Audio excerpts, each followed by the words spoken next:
Actually आमर हूँ प्रति वर्ष एकादशी आमर हूँ जो महिमा आश्रम जो सरबर जो ये हुए ता सहित भी महिमा आश्रम जो आम अच्छी जो आलोक आश्रम से दिन भी आमर यज्ञ हुए बहुत बड़ आरंभ यज्ञ कराए। आमर भक्त आभिन्न माने आमर जिलू जिला बाहर मिनिमम 300 भक्त आस खावाई आमर जो 6000 लोक खाइबार भी बंदोबस्त कर समस्त जाजपुर जितक माने आमर अच्छा लोक कि भल पाखपाख गाँव समस्त सहयोग भी आम आश्रम आज की 20 वर्ष है भल आमर हूँ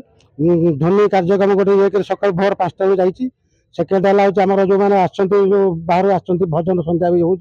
भजन संध्या सहित संध्या गोटे आलती हम से भी बहुत बड़ आडम्बर आलती हम आपण मैंने भी नहीं आप 6टा खंड आसवे सब बहुत बड़ आलती धूप उठा उपरक बहुत सुंदर भाव कराए।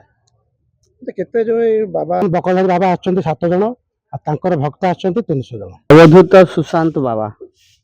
वर्ष प्राय हो गलानी आम तो प्रथम आसु ए वर्ष किंतु 15 वर्ष धरी यही अनुष्ठान टी लगी आई समय ही हुए आईटा हूँ आमर कह जाए जे द्वापर जुगर श्रीकृष्ण अमल यही स्थान ना व्यास सरोवर कहीं ना जिते बड़े भीम क्या खोजते ना जो आमर दुर्योधन को से समय दुर्योधन आसिक ये माने गुप्त अवस्था थिले बोली कह जाए से आर नाम दि जाए व्यास सरोवर। ये व्यास सरोवर प्रांगण पाखे ये आश्रम टी आज 15 वर्ष है गढ़ी उठी। ये आश्रम आज हूँ तार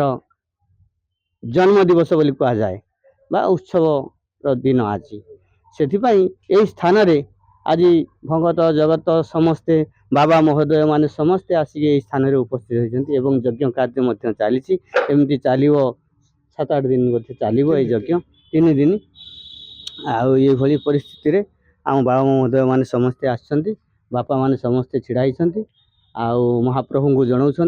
महाप्रभु जगत भगत मानकर मंगल करंतु विश्व ब्रह्मांडर मंगल हो।